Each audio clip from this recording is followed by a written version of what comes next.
Happy new year বন্ধুরা, তোমাদের সবাইকে happy new year. Welcome back to my channel. তোমরা সবাই কেমন আছো? আশা করি খুব ভালো আছো, আমরাও খুব ভালো আছি। দেখো মেয়ে দেখা হচ্ছে। আর সকাল সকাল ব্লগটা স্টার্ট করে দিচ্ছি। আজ হচ্ছে 5 জানুয়ারি, সকাল থেকে আমি ব্লগটা স্টার্ট করেছি।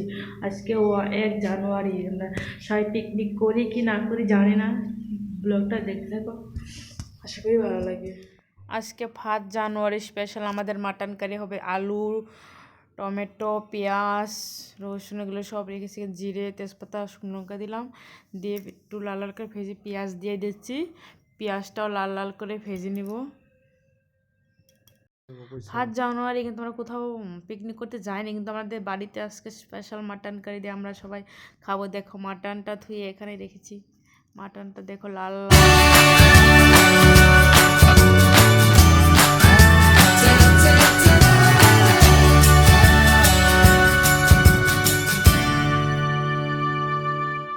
দেখো আমাদের নতুন স্টাইলে রসুন থেতো করা হচ্ছে। বড়ও একই করছে, দেখো বলছে আজকে নিউ স্টাইলে রসুন থেতো করে দিই। দেখো পেঁয়াজটা লাল লাল ভাজা হওয়ার পর আমরা টমেটোটা দিয়ে দিচ্ছি। টমেটো পেঁয়াজ টমেটো ভাজা হয়েছে, লবণ দিয়ে দিলাম, হলুদ গুঁড়ো, লঙ্কার গুঁড়ো, জিরের গুঁড়ো দিয়ে মশলাটা ভালো করে কষিয়ে নিব। মশলা ভালো কষিয়ে দেখো আমাদের নতুন স্টাইলের রসুন থেতো করা হচ্ছে। রুটি বেলনাতে রসুন থেতো কষানো হয়ে গেছে। এবার রসুনটা দিয়ে দিয়েছি, রসুনটা দিয়ে আবার কষাবো কিছুক্ষণ। এবার কাঁচা লঙ্কা দিয়ে দিলাম, কাঁচা লঙ্কা দিয়ে আবার কিছুক্ষণ কষাবো।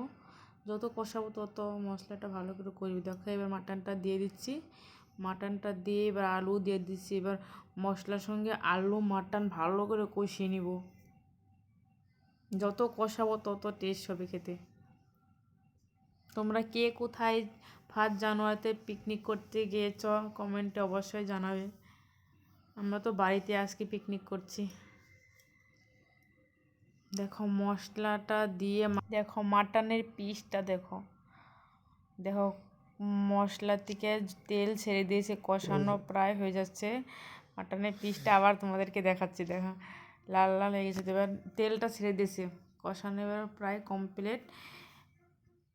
দেখো কষাতে কষাতে নিচেই ফেলে দিয়েছি, দ্বিগুণ বেড়ে যায়। তোমরাও দিয়ে দেখবে বন্ধুরা।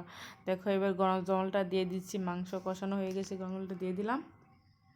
এবার গরম জল দিয়ে ভালো করে ফুটিয়ে নেব। দেখো কালারটা কি সুন্দর এসছে, দেখো পুরো লাল লাল মাটনের ঝোল আজকে। দেখো মাটনটা প্রায় হয়েছে। এবার মাটনটা হয়ে আসার পর ধনে পাতা দিয়ে দিলাম। ধনে পাতা দিলে আলাদা একটা ফ্লেভার আসে, খুব সুন্দর লাগে। এবার ঘি দিয়ে দিব। মাটনে ঘি দিলে নামানোর আগে ঘিটা দিয়ে গেলে আরও সুন্দর একটা সেন্ট বেরোয়, ওটা বেশ ভালো লাগে। ঘিটা দিয়ে দিলাম, আর একটু দিয়ে দেবো।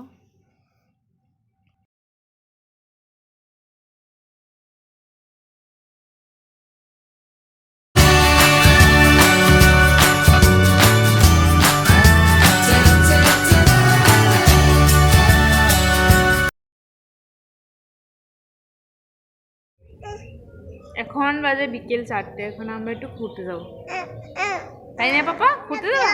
ঘুরতে যাবা? বল যাবে।